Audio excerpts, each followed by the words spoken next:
تو بہت ان کی خدمات تھیں شیعت کے غفران آپ صاحب کے علاوہ آپ کے خاندان میں جو قابل ذکر شخصیات ہیں ان کا بھی تھوڑا تھوڑا تذکرہ. دیکھیے ابھی غفران مآب صاحب کے بعد خود ان کے صاحبزادے جن کو قبلہ و کعبہ کہا جاتا تھا اس زمانے میں، انہوں نے قبلہ و کعبہ سلطان العلماء بھی کہلاتے تھے، انہوں نے بے انتہا خدمات کی اور ان کے سمجھیے کہ مرزا غالب بھی ان کے بہت بڑے مداح تھے اور ان کو خطوط لکھا کرتے تھے قبلہ و کعبہ کو ہمیشہ، اور ان سے مشورے لیا کرتے تھے. بلکہ انہی کے کہنے پر غالب سے انہوں نے کہا کہ بھائی آپ غزلیں بہت کہتے ہیں لیکن مرثیہ بھی کہیے. تو غالب نے مرثیہ کہنے کی کوشش کی، 5-6 بند کہے، اب بعد میں کہا کہ بھائی معذرت چاہتا ہوں، یہ میرا نہیں ہے، انیس و دبیر کا میدان ہے، انہی کو کہنے دیجیے. تو سلطان العلماء کا بھی بہت زبردست رول تھا، اور انہوں نے بھی پہلی مرتبہ اسلامی نظام قائم کرنے میں ہندوستان میں پہل کی انہوں نے. اور انہوں نے کہا کہ جوڈیشری جو ہوگی، بادشاہ جو ہوگا، جب سلطان امجد علی شاہ اور کیا نام ہے ان کا محمد علی شاہ، ان لوگوں نے کہا کہ ہم چاہتے ہیں کہ اس کو اسلامی ملک بنائیں بالکل مملکت. اور تو انہوں نے کہا کہ دیکھیں اس کے لیے ہوگا کہ جوڈیشری جو ہے، جو عدلیہ ہے، وہ علماء کے انڈر میں ہوگی، اور علماء جو فیصلے دیں گے وہ آپ کو ماننا پڑیں گا، بادشاہ بھی اس کا پابند ہوگا. تو پہلی مرتبہ ایک اسلامی نظام قائم کرنے کے لیے بادشاہ کا حکم نہیں چلے گا، اسلام کا حکم چلے گا. تو اس طریقے سے ہم کہہ سکتے ہیں کہ وہ لوگ کہنے کے لیے تو بادشاہ تھے لیکن اسلامی نظام کے تحت کام کر رہے تھے، کیونکہ اس وقت تو شاہی کا تصور ہی نہیں تھا ویسا، اور بڑے خدا ترس لوگ تھے. اور ان سب نے اپنے لیے کوئی محل نہیں بنوایا. اس طریقے سے اگر کہا جائے بلڈنگیں بنوائی بہت سی، لیکن عزا خانوں پر انہوں نے بہت دلچسپی سے کام لیا، اور ان کی بیگمات نے، ان کے خانوادے کے لوگوں نے. اسی لیے لکھنؤ میں محمد علی شرر نے اپنی کتاب گزشتہ لکھنؤ میں لکھا ہے کہ ایک زمانے میں لکھنؤ میں 6000 امام باڑے تھے، جو بہت سے برباد ہو گئے، لیکن آج بھی امام باڑوں کی کوئی تعداد نہیں جن کو آپ گن سکیے. اور ایک سے خوبصورت تاریخی امام باڑے محمد علی شاہ نے حسین آباد کا امام باڑہ بنوایا، جس کو چھوٹا امام باڑہ کہا جاتا ہے. شاہ نجف کا امام باڑہ غازی الدین حیدر نے بنوایا. اسی طریقے نصیر الدین حیدر نے کربلا بنوائی، امجد علی شاہ نے امام باڑہ بنوایا سبطن آباد کا. مطلب ہر ایک نے امام باڑوں کو، اور مسجدیں اس کے ساتھ ساتھ مسجد، ایک امام باڑہ ایک مسجد، امام باڑہ مسجد، یہ نہیں کیا کہ خالی امام باڑہ بنوایا، مسجد اس کے ساتھ ضرور تعمیر کی. تو اس طریقے سے ہمارے علماء، جو ہمارے خاندان کے علماء تھے، انہوں نے، اور پھر خاص طور سے ابراہیم صاحب نے، مولانا ابراہیم صاحب نے، ان کے پوتے تھے غفران مآب صاحب کے، اس زمانے میں انہوں نے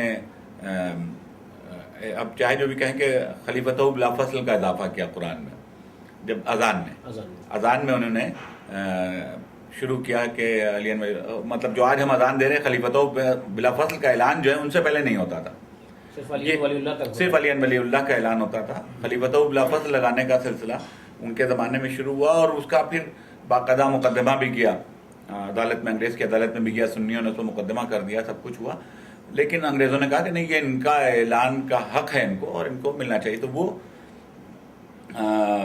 ایک طریقے سے، تو جب تک بہرحال علی ولی اللہ کے ساتھ ساتھ خلیفتہ بلا فصل کی آواز آئے گی تو ہمارے خاندان کا شرف بھی پہچانا جائے گا کہ شرف چلتا ہے. جی اس خاندان نے جو ایک چیز یہ دی، اور پورے بر صغیر میں وہ رائج ہو گیا شیعوں میں، اور آج ہر شیعہ خلیفتہ بلا فصل بھی کہتا ہے، جو کیونکہ ہمارے عقیدے کی بنیاد ہی ہے کہ ہم خلیفتہ بلا فصل پر یقین رکھتے ہیں، حضرت علی کو، کہ بھائی وہ بلا فصل خلیفہ تھے. آپ ددیال اور ننیال دونوں طرف سے غفران مآب کے خاندان سے؟ ہمارے ننیال سے نہیں، ددیال سے نہیں، میں ننیال سے ہوں، جو ہمارا خاندان آ رہا ہے ادھر سے، اور ہمارا ننیالی خاندان کہلاتا ہے. لیکن وہ الٹیمیٹلی ہم لوگ مل جاتے ہیں ادھر ہی سے جا کے. بہرحال ہمارا جو ددیالی خاندان تھا وہ شاعروں کا خاندان تھا، جس میں جناب سبط حسن صاحب، حالانکہ سبط حسن صاحب شاعر ہی خالی نہیں تھے، وہ ادیب بھی، خطیب بھی بہت زبردست تھے. اور ان کا بھی ایک شرف ہے صاحب کہ یہ جو آج آپ مجلسوں کا طریقہ دیکھ رہے ہیں، اس کے موجد وہ تھے. خطیب اعظم کا لقب تھا، شمس العلماء کا لقب تھا ان کا.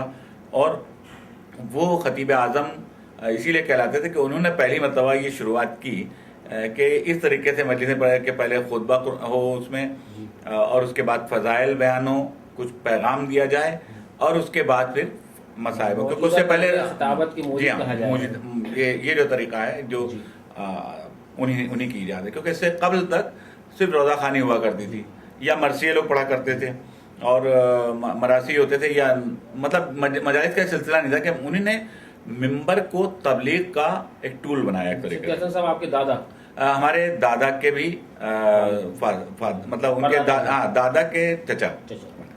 تو سبت حسن پھر ذاکر صاحب ہمارے دادا کے جو والد تھے انہوں نے مرثیہ نوحہ خوانی میں بے انتہا نام کمایا ذاکر لکھنوی کے نام سے. اور وہ جو تھے انہوں نے بھی ایک سے ایک نوحے کہے اور آج بھی ان کے نوحے پورے بر صغیر میں پڑھے جاتے ہیں. اور تاریخ وار نوحے انہوں نے شروع کیا کہ تاریخوں کے حساب سے. پھر ان کی ایک جو انہوں نے ابتدا کی سب سے بڑی وہ تھی روایت گوئی کی. انہوں نے پوری روایتیں نظم کی جو کربلا کے واقعات تھے جناب سکینہ کے ساتھ کہ جناب حضرت پوری روایت جو کسی راوی نے بیان کی تھی تو روایت گوئی کی ایک ابتدا کی انہوں نے. اور ان کا اتنا کلام تھا اور ان کے شاگردوں نے اتنا کلام پڑھا ان کا خود اپنے نام سے کہ پورے ہندوستان میں پھیل گیا. اس کے بعد پھر میرے دادا جو تھے مولانا اولاد حسین صاحب جن کو لوگ شاعر لکھنوی کا تخلص تھا اور وہ للن صاحب کے نام سے مشہور تھے. وہ بلا کے ذہین آدمی تھے. انہوں نے مرثیے نظم کیے 4 تو مرثیے ان کے ابھی تک موجود ہیں ہم لوگوں کے پاس. اس کے علاوہ مجلسیں پڑھتے تھے اور مجلسوں میں بھی ان کا جواب نہیں تھا. جو مجلسیں پڑھنے میں ان کا کوئی ثانی نہیں تھا اور بہت ہی شعلہ بیان مقرر تھے. اس کے علاوہ مختار نامے کے لیے بہت مشہور تھے وہ.